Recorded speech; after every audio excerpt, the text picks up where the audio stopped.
Hi. So let's see what's happening with our friend Noggin the Nog. Hopefully, Nogbad has not gotten too far into it.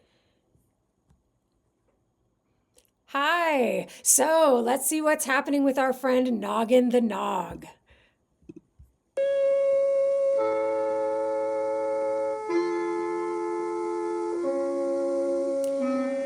Hopefully, Nogbad is not.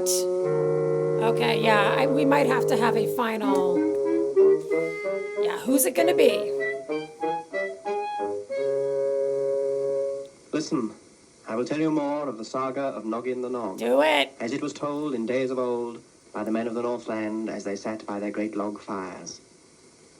I told you how Noggin, Prince of the Nogs, sailed to the land of the midnight sun Yep. and married Nuka, Princess of the Nooks, Finally. and how, after the feasting, Graculus, the green bird who had been their messenger, flew away to the land of Nog to tell Prince Noggin's mother, the Queen Grunhilda, All that right. Noggin was safe, Didn't quite and get he had there. chosen a queen and was on his way home. And I told you how, on the way, Graculus stopped to rest on a flagpole on the castle of Nogbad the Bad. Listen, And Nogbad seized Graculus and had him thrown into a dungeon. this guy.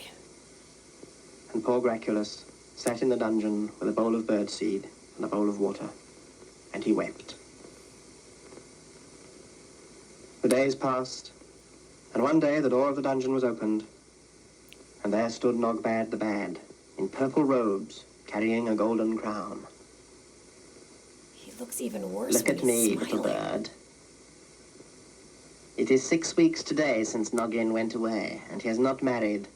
So, as it is the custom, the crown goes to the next of kin. And that little bird is me. No. Oh, yes. No. This morning I shall go down to the town, and I stand before the Council of Elders, and they have to call me king. Watch through the window, and you will see me go. Graculus watched through the window of his cell, and saw the procession start out. Nogbad in a golden carriage with his guards around him. A robin came and perched on the windowsill. Robin, said Graculus, do you want Nogbad to be king of the Nogs? The robin shook his head. Well, now listen. Take this green feather to the Queen Grunhilda. Give it into her hand, and try and make her understand that I am here. Graculus. Down in the town, Nogbad drove in his carriage, through the crowds of silent people. It's the fall of France. Nobody cheered or smiled. Yeah.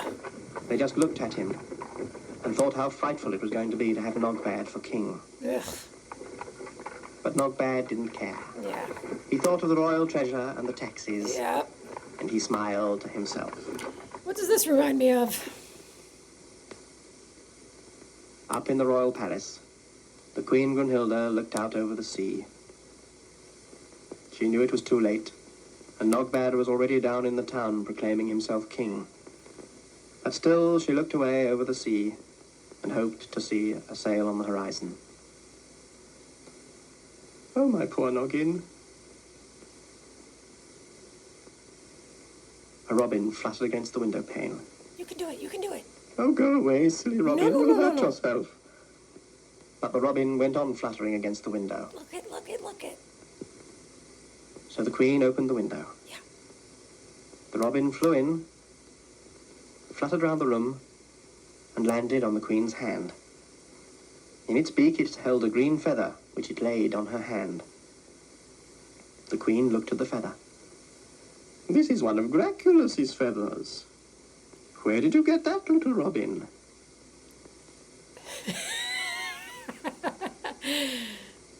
From the castle of Nogbad? Is Graculus alive? Fly back, little robin, and tell him we're coming. Guards! Guards, do you want Nogbad to be king? No, your majesty. Nobody does. Then take this royal warrant and ride as quickly as your horses will carry you up to the castle of Nogbad. For the bird Graculus is imprisoned there, and you must bring him to me. I am going down into the town to see Nogbad.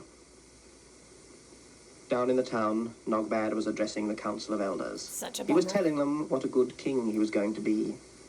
and how much extra taxes everybody was going to have to pay, and how all the laws were going to be altered so that everything belonged to him. And the elders listened in silence. "Now then," said Nogbad, "who is to proclaim me king?" "Why should we?" "Because I am Nogbad. I am the half-brother of the late King Canute, and as his son has gone away and is not married within 6 weeks of his father's death, I am the next in line." "How do you know he is not married?" "He has sent no message. If he were married, he would have let us know. And anyway, he hasn't come back." "Nogbad? Has he sent no message?" "No, Grunhilda." "Nogbad, what is the penalty for obstructing the king's messenger?" "The penalty is banishment, Grunhilda. Why do you ask?" "Nogbad, you had better go and pack." "Madam, as my half-brother's wife and ex-queen of the Nogs, I will treat you with respect. I will not have you thrown into the dungeons for insolence, but you must go back to your palace and mind your own business, for I am the king." "Oh, no, you're not." And there was Draculus, perched on the helmet of the captain of the Queen's Guard. Yeah. "Slink away, Nogbad. Your time is up." Yeah. And Nogbad slunk away. Yes. "Nogs, your majesty, Queen Grunhilda, I bring you tidings of Noggin, your prince." "Tell us, Draculus." "Noggin is well. He has taken a queen, the beautiful Nuka, princess of the Nooks, and they are on their way home now.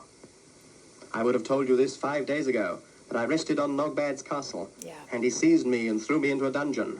"Arrest Nogbad!" Yeah. But Nogbad was nowhere to be seen. The soldiers looked everywhere for him. But Nogbad the Bad had gone. They look in the castle? He had put on his walking boots and had set off over the mountains to stay with his granny in Finland. Okay. "Smoke! Smoke!" cried the little boy who sold winkles. "Smoke! Smoke! Smoke!" And there, on the peak above the sea, was a thin column of smoke rising from the lookout's beacon. He had lit it because he had seen a sail. And sure enough, heading for the town was a ship. Tiny because it was so far off. But Grunhilda looked through the harbour master's telescope, and on the square sail she saw the crest of Nog and the likeness of Nuka, princess of the Nooks.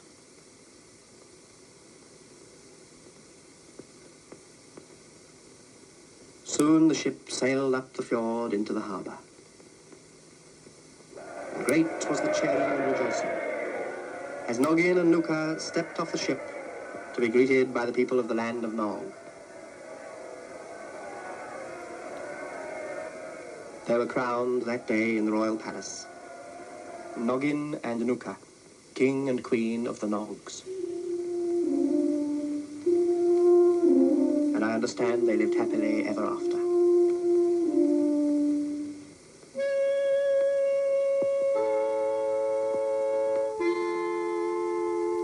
All right, I'm going to stop it right there. You know, it's so funny. The other day I was over at my parents' house. There was a bird in that house. I walked in and in the hallway, and all of a sudden, shoom, this thing flew past me, and I was like, "What?"